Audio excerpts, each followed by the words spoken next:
the government has assisted 25 crore people to get freedom from multi-dimensional poverty. Our government's efforts are now getting synergized with energy and passion of such empowered people. This is truly elevating them from poverty.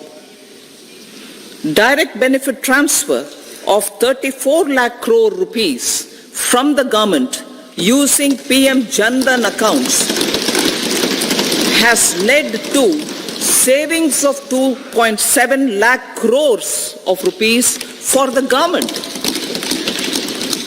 This savings has been realized through avoidance of leakages prevalent earlier. The savings have helped in providing more funds for Garib Kalyan. PM Swanidhi has provided credit assistance to 78 lakh street vendors. From that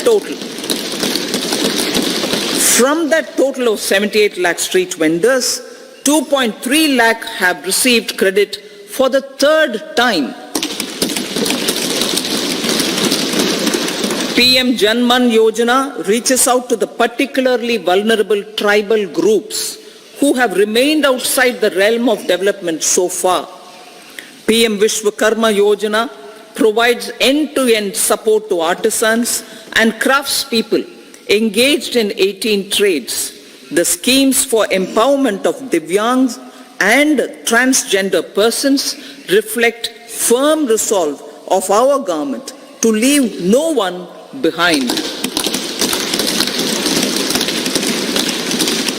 Welfare of Annadata. Farmers are our Annadata. Every year under PM Kisan Samman Yojana, direct financial assistance is provided to 11.8 crore farmers, including marginal and small farmers. Crop insurance is given to 4 crore farmers under PM Fasal Bima Yojana. These, besides several other programs, are assisting Annadata in producing food for the country and for the world. Electronic National Agricultural Market has integrated 1,361 mandis and is providing services to 1.8 crore farmers with trading volume of 3 lakh crores of rupees. The sector is poised for inclusive, balanced, higher growth and productivity. These are facilitated from farmer-centric policies, income support, coverage of risks through price and insurance support, promotion of technologies and innovations through startups. Empowering the Amrit PD, the Yuva. Our prosperity depends on adequately equipping and empowering the youth. The National Education Policy 2020 is ushering the transformational reforms.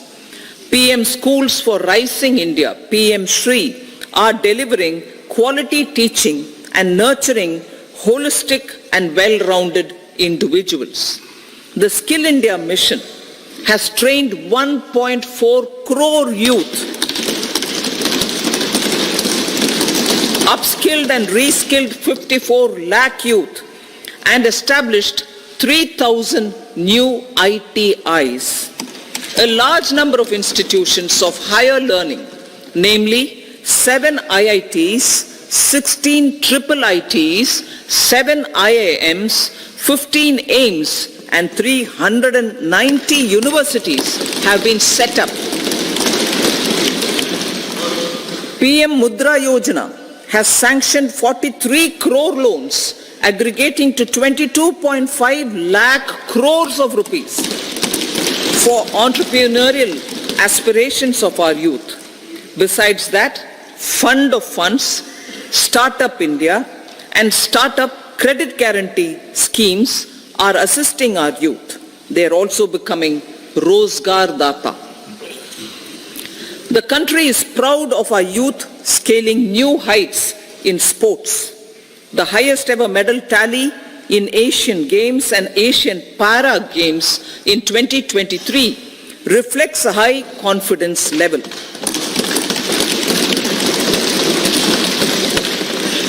Chess prodigy and our number one ranked player Pragyananda put up a stiff fight against the reigning world champion Magnus Carlsen in 2023. Today, India has over 80 chess grandmasters compared to little over 20 in 2010. Momentum for Nari Shakti. The empowerment of women through entrepreneurship, ease of living, and dignity for them has gained momentum in these 10 years. 30 crore Mudra Yojana loans have been given to women entrepreneurs. Female enrollment in higher education has gone up by 28% in 10 years. In STEM courses, girls and women constitute 43% of enrollment, one of the highest in the world. All these measures are getting reflected in the increasing participation of women in workforce. Making triple talaq illegal, reservation of 1/3 seats for women in the Lok Sabha and state assemblies, and giving over 70% houses under PM Awas Yojana in rural areas to women, and giving over 70% houses under PM Awas Yojana in rural areas to women as sole or joint owners have enhanced their dignity. Exemplary track record of governance, development and performance.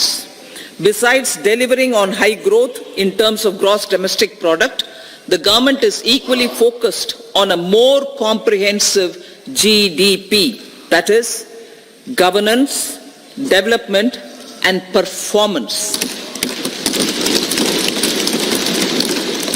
Our government has provided transparent, accountable, people-centric and prompt, trust-based administration with citizen first and minimum government, maximum governance approach. The impact of all-round development is discernible in all sectors. There is macroeconomic stability, including in the external sector. Investments are robust. The economy is doing well. People are living better and earning better with even greater aspirations for future. Average real income of the people has increased by 50%. Inflation is moderate.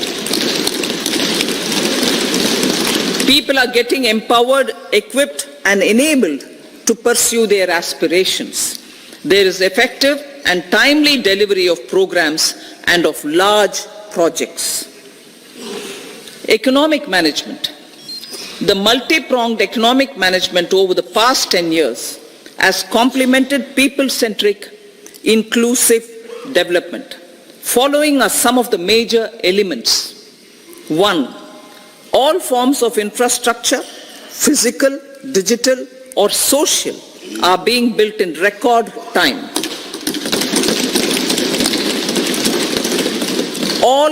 Number 2, all parts of the country are becoming active participants in economic growth.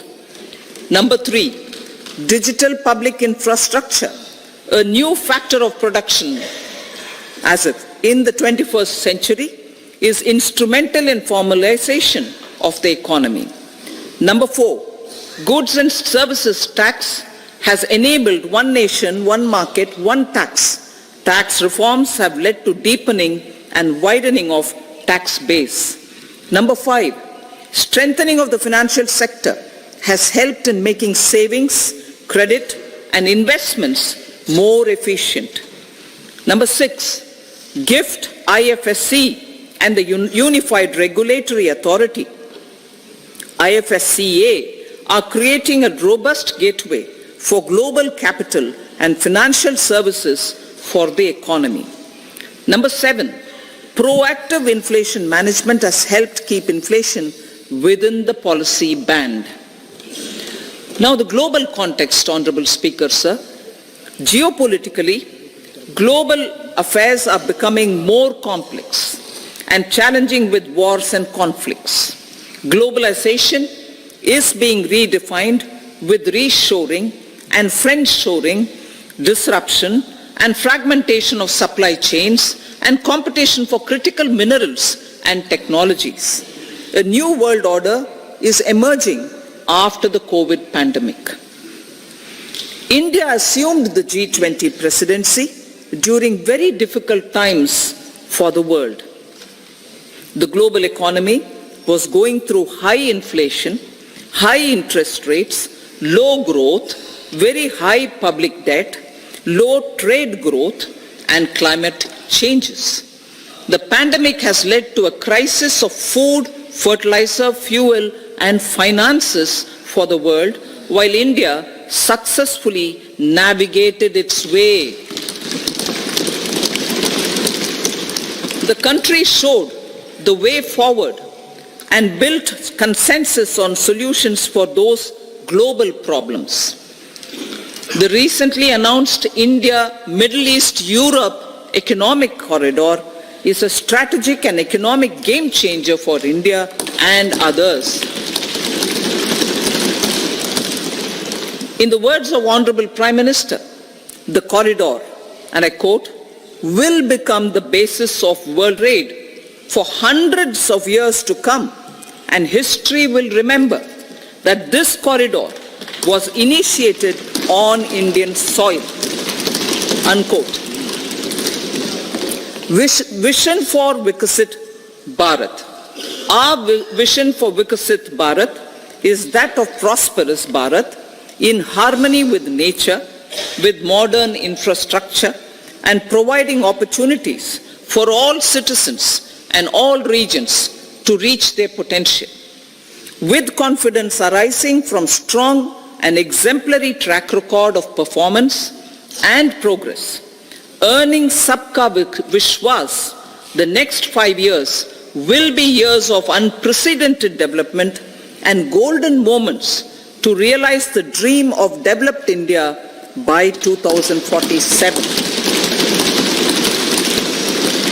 The trinity of demography, democracy, and diversity backed by Sabka Prayas has the potential to fulfill aspirations of every Indian. As Honorable Prime Minister in his Independence Day address to the nation mentioned, I quote, there is no dearth of opportunities, as many opportunities as we want. The country is capable of creating more opportunities. Sky is the limit. Unquote. Strategy for Amrit Kal. Our government will adopt economic policies that foster and sustain growth, facilitate inclusive and sustainable development, improve productivity, create opportunities for all, help them enhance their capabilities, and contribute to generation of resources to power investments and fulfill aspirations. Guided by the principle, reform, perform, and transform, the government will take up next generation reforms and build consensus with the states and stakeholders for effective implementation. It is an important policy priority for our government to ensure timely and adequate finances, relevant technologies, and appropriate training for the micro, small, and medium enterprises, MSMEs, to grow and also compete globally. Orienting the regulatory environment to facilitate their growth will be an important element of this policy mix.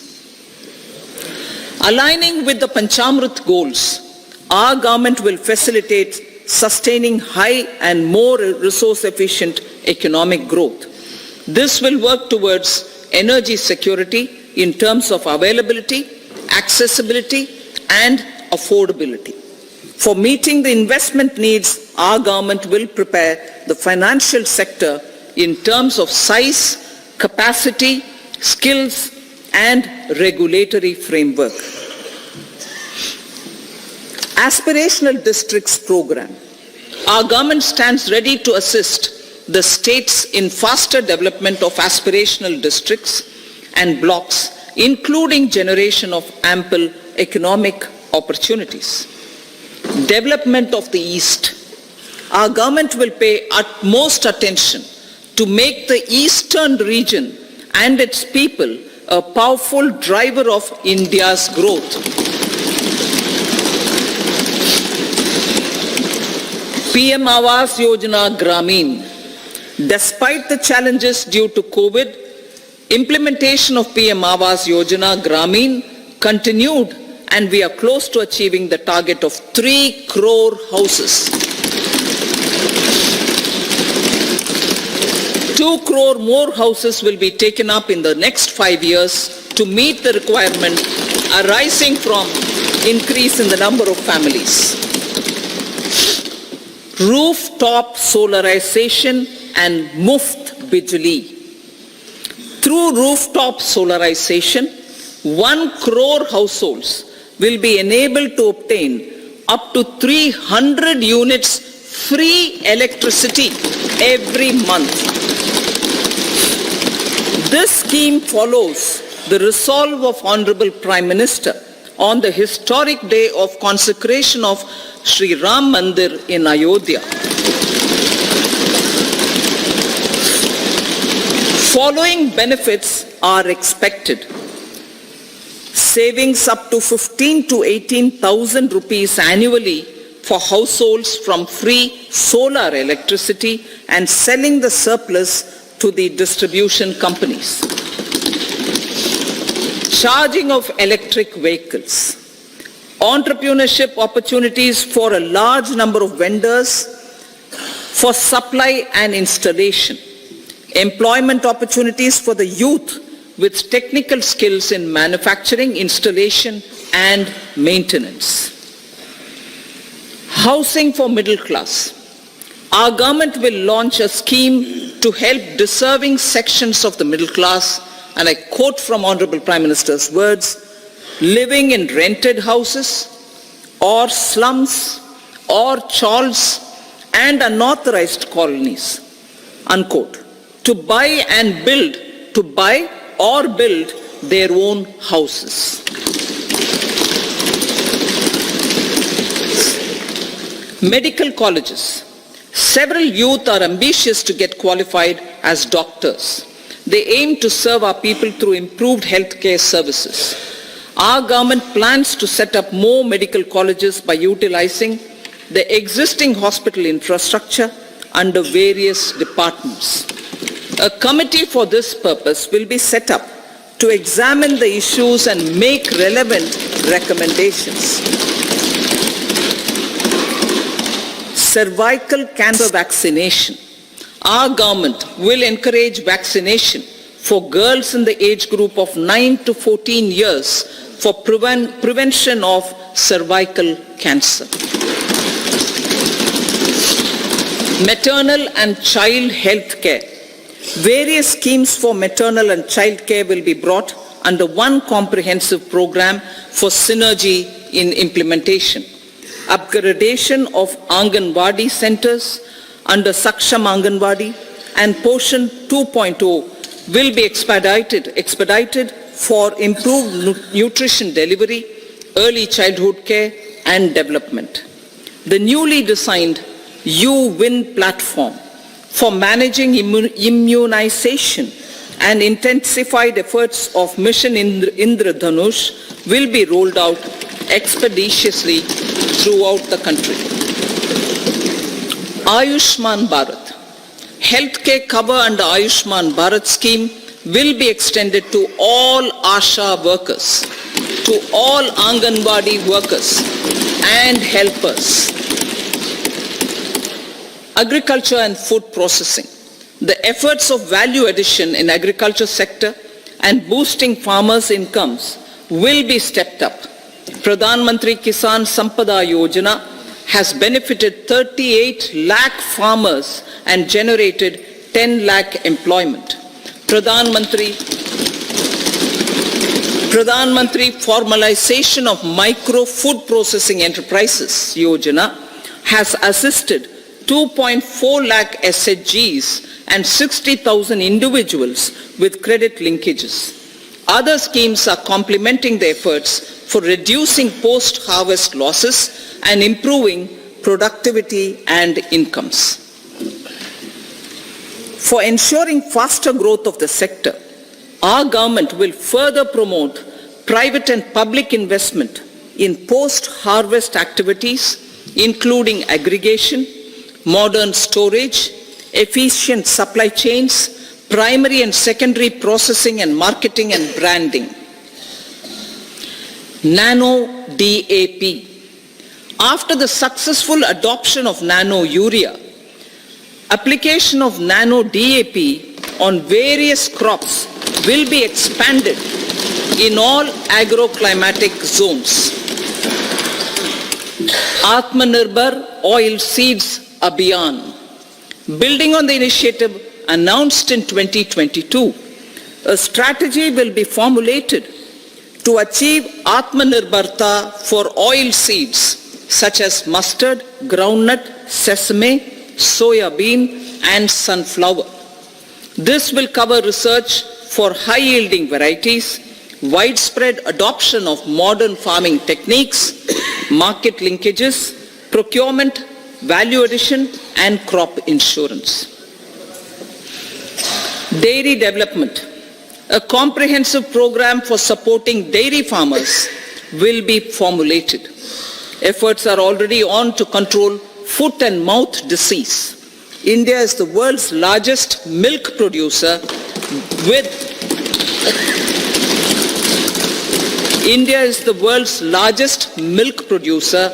but with low productivity of milch animals. The program will be built on the success of existing schemes such as Rashtriya Gokul Mission, National Livestock Mission, and infrastructure development funds for dairy processing and animal husbandry. Matsya Sampada. It was a government which set up a separate department for fisheries, realizing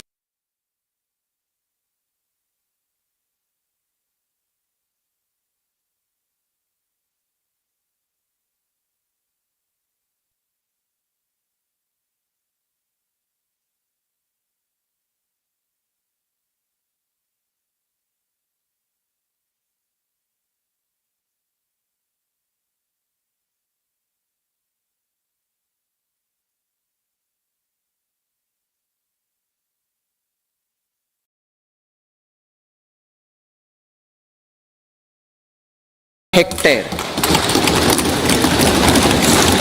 2. Double exports to 1 lakh crore rupees. And 3.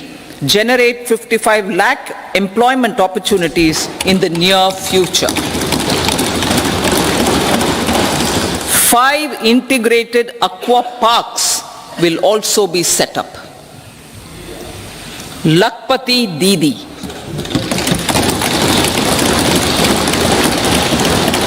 83 lakh SHGs, 83 lakh SHGs with 9 crore women are transforming rural socio-economic landscape with empowerment and self-reliance. Honorable Speaker sir, their success has assisted nearly 1 crore women to become Lakpati Didi already. They are an inspiration to others. Their achievements will be recognized through honoring them. Buoyed by the success, it has been decided to enhance the target for Lakpati Didi from 2 crores to 3 crores.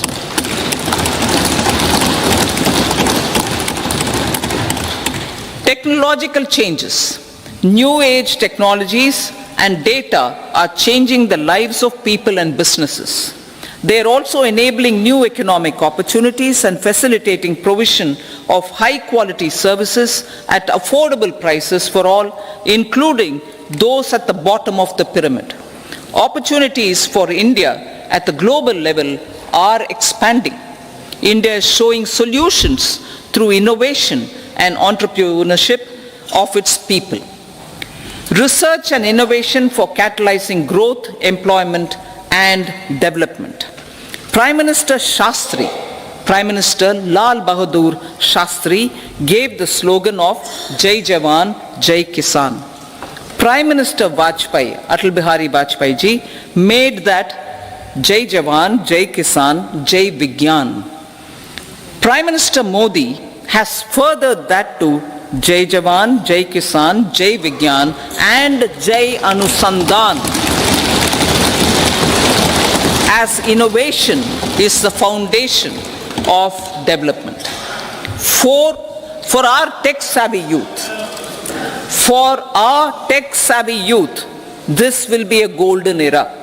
A corpus of 1 lakh crore rupees will be established with 50-year interest-free loan provided.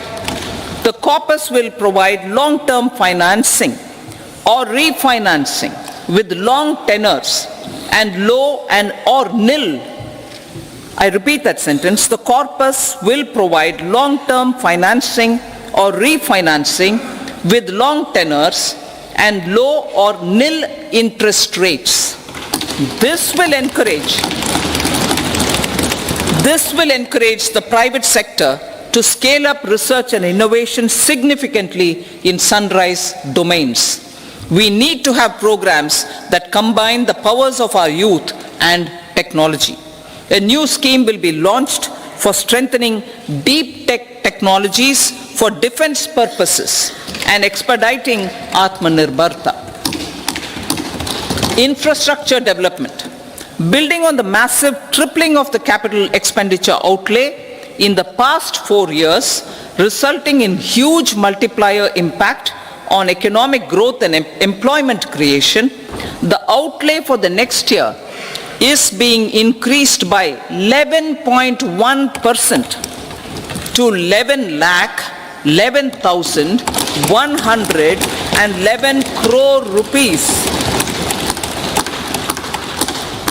This would be 3.4% of our GDP. Railways. 3 major railway corridor programs will be implemented. These are energy, mineral and cement corridor. Number 2, port connectivity corridors. And number 3, high traffic density corridors. The projects have been identified under the PM Gati Shakti for enabling multimodal connectivity. They will improve logistics efficiency and reduce cost. The resultant decongestion of the high traffic corridors will also help in improving operations of passenger trains, resulting in safety and higher travel speed for passengers. Together with dedicated freight corridors, these 3 economic corridor programs will accelerate our GDP growth and reduce logistic costs.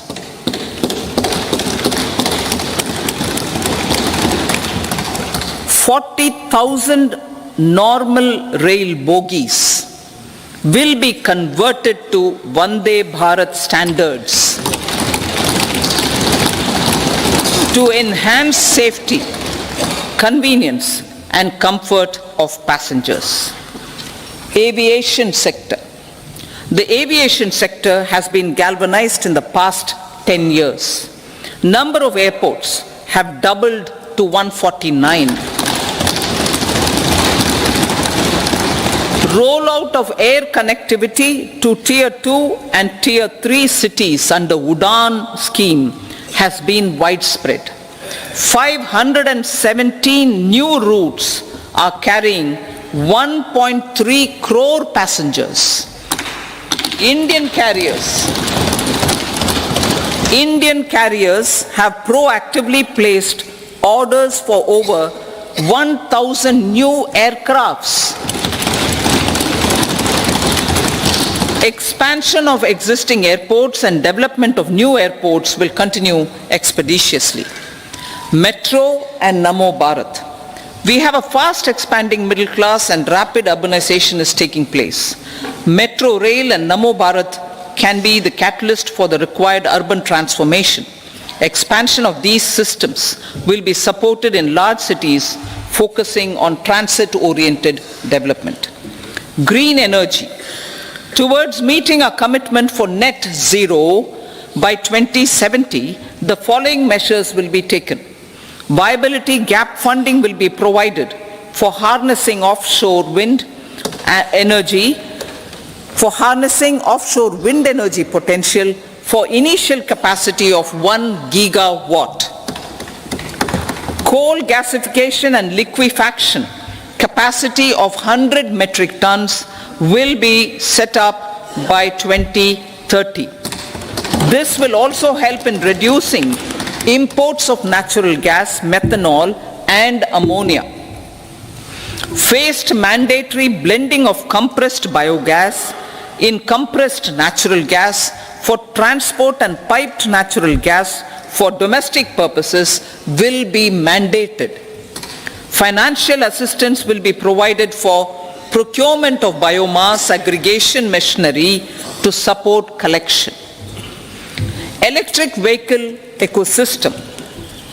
Our government will expand this and strengthen the e-vehicle ecosystem by supporting manufacturing and charging infrastructure.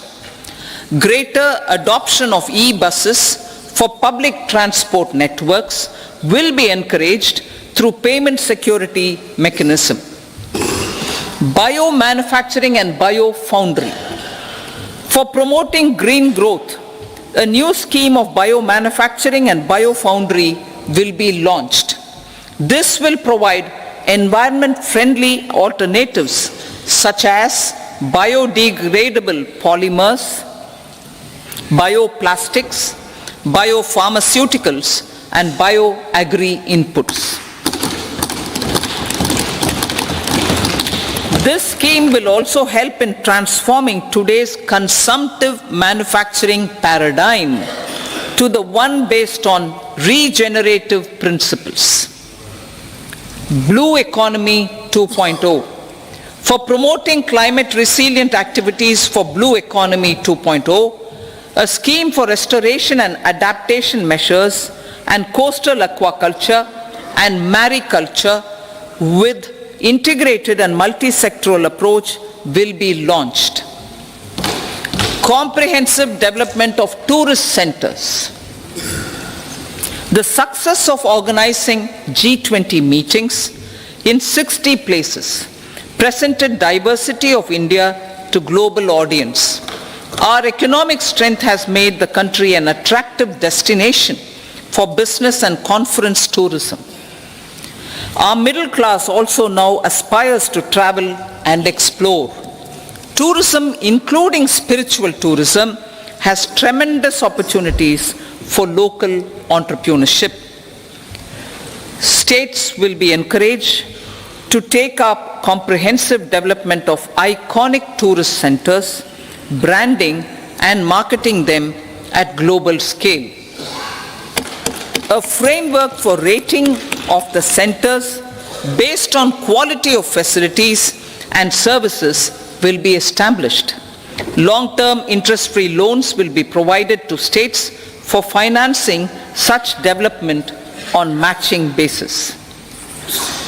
To address the emerging fervor for domestic tourism, Honorable Speaker, sir, projects for port connectivity, tourism infrastructure, and amenities will be taken up on our islands, including Lakshadweep.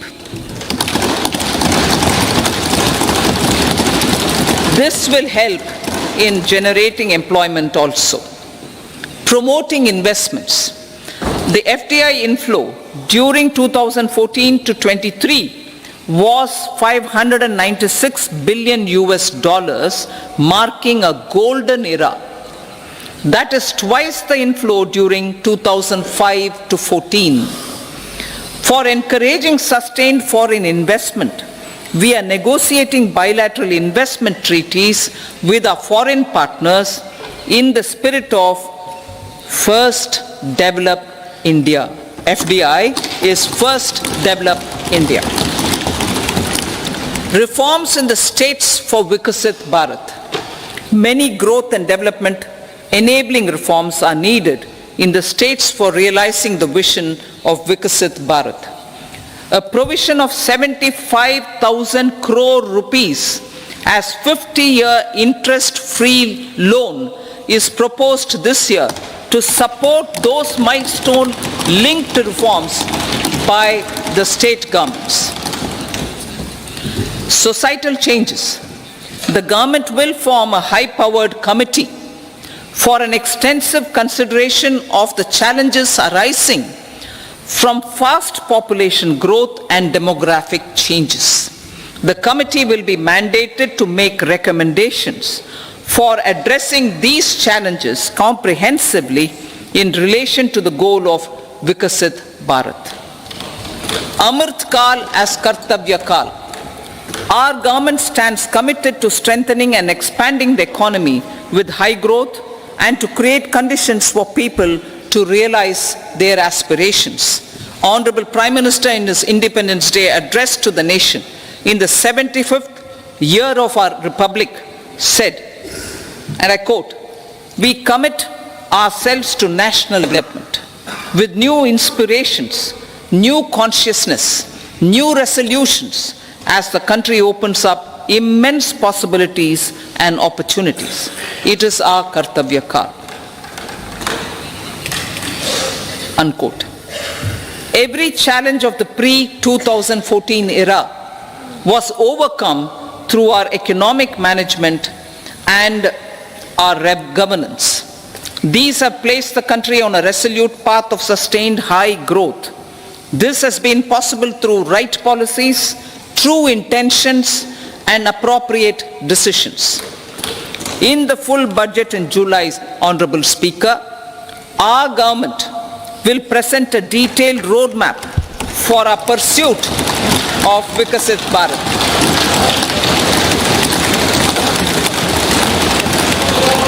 Revised estimates of 2023-24. The revised estimate of the total receipts other than borrowings is 27.56 lakh crores of rupees, of which the tax receipts are 23.24 lakh crore rupees. The revised estimate of total expenditure is 44.90 lakh crore rupees. The revenue receipts at 30.03 lakh crore rupees are expected to be higher than the budget estimate, reflecting strong growth momentum and formalization in the economy. The revised estimate of the fiscal deficit is 5.8% of GDP, improving on the budget estimate notwithstanding moderation in the nominal growth estimates. Budget estimates for 2024-25. Coming to the year 2024-25, the total receipts other than borrowings and total expenditure are estimated at 30.80 and 47.66 lakh crore rupees respectively. The tax receipts are estimated at 26.02 lakh crore rupees. The scheme of 50-year interest-free loan for capital expenditure to states will be continued this year with an outlay of 1.3 lakh crore rupees.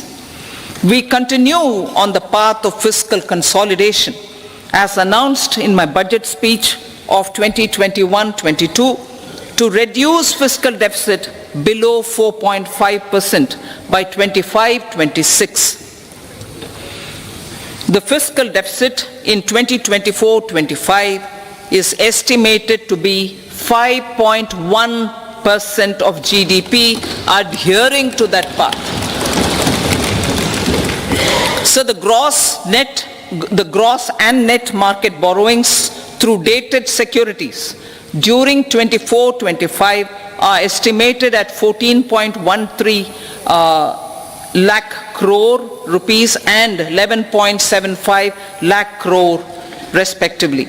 Both will be less than that in 23-24. Now that the private investments are happening at scale, the lower borrowings by the central government will facilitate larger availability of credit for the private sector. Vote on account.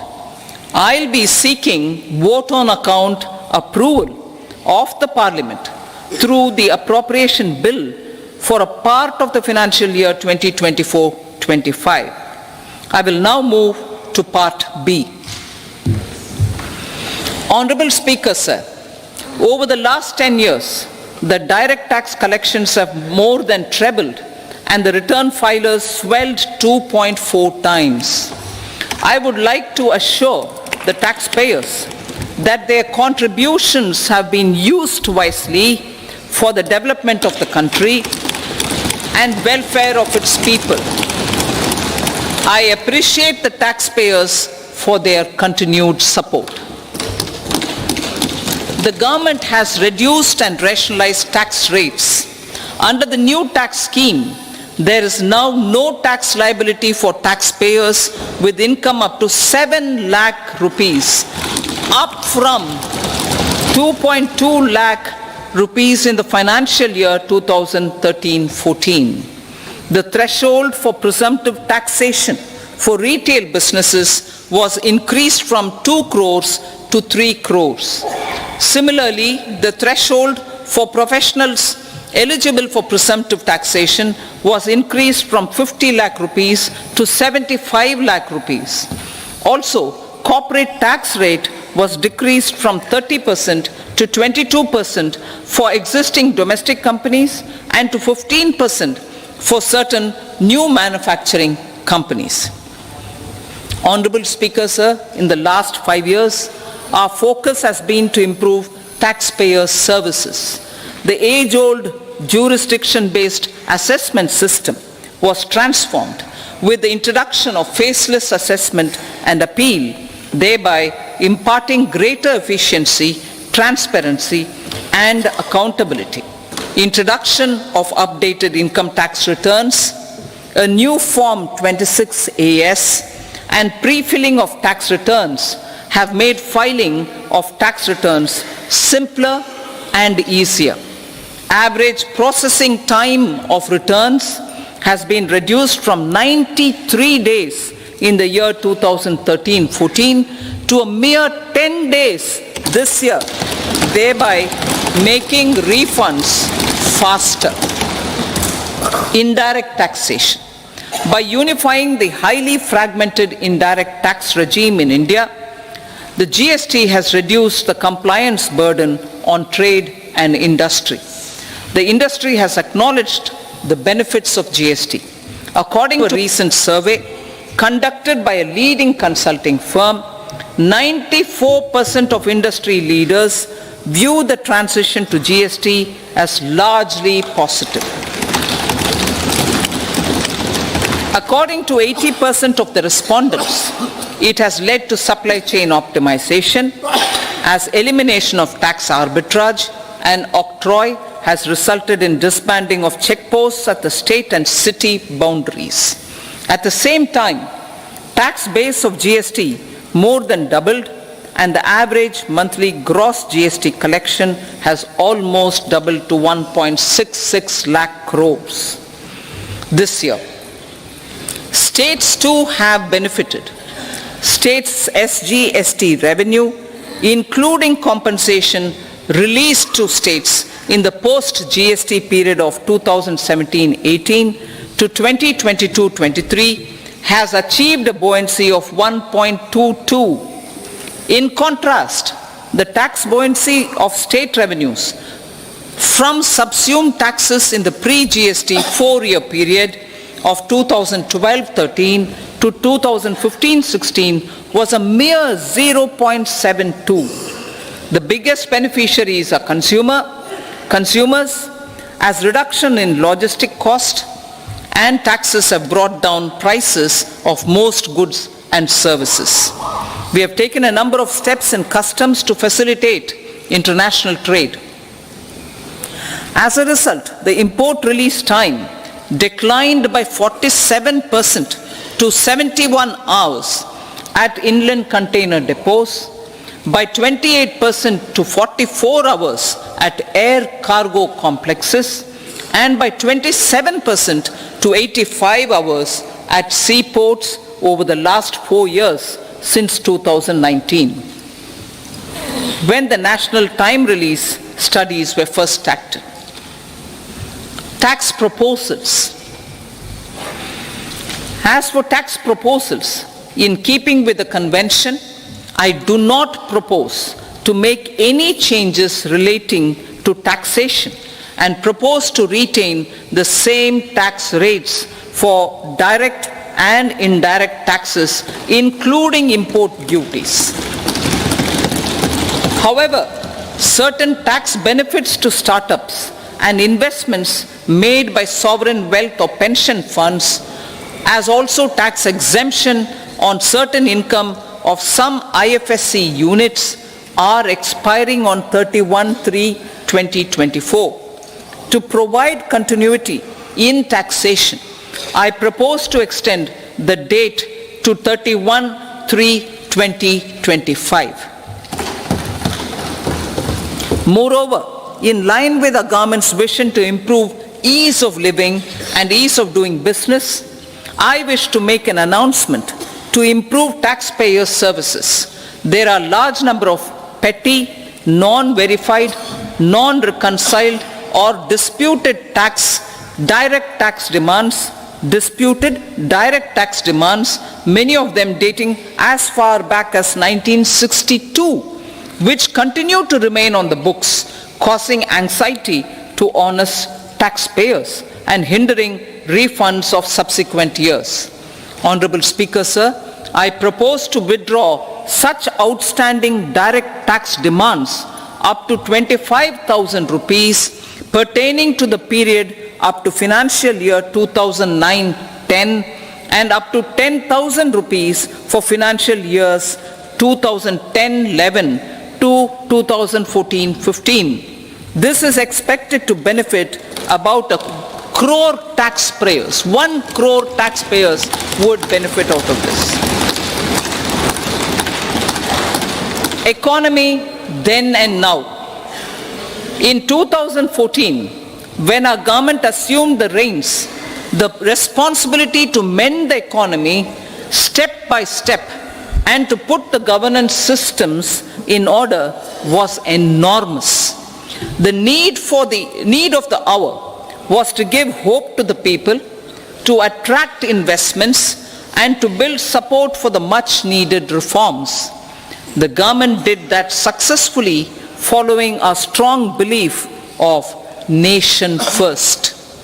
The crisis of those years has been overcome, and the economy has been put firmly on a high sustainable growth path with all-round development. It is now appropriate to look at where we were then. I repeat, it is now appropriate to look at where we were then till 2014 and where we are now, only for the purpose of drawing lessons from the mismanagement of those years. The government will lay a white paper on table of the House.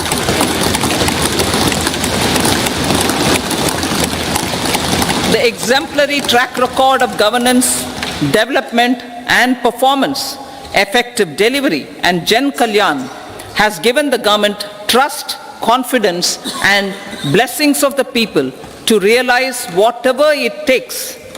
The goal of Vikasit Bharat with good intentions, true dedication and hard work in the coming years and decades. With this, Honorable Speaker, I commend the interim budget to this august House. Jai Hind.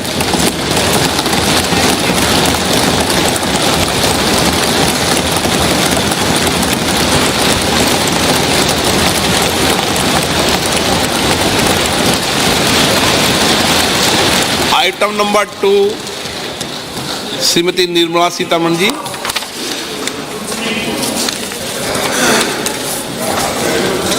So, with your permission, I rise to lay on the table the following statements. under Section 3(1) of the Fiscal Responsibility and Budget Management Act 2003, medium-term fiscal policy cum fiscal policy strategy statement and macroeconomic framework statement.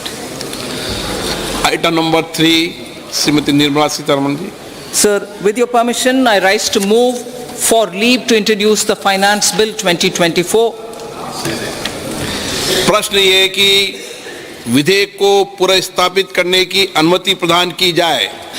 जो सदस्य इसके पक्ष में हाँ कहें, जो सदस्य विरोध में ना कहें। मेरे विचार में निर्णय हाँ वालों के पक्ष हुआ, हाँ वालों के पक्ष हुआ।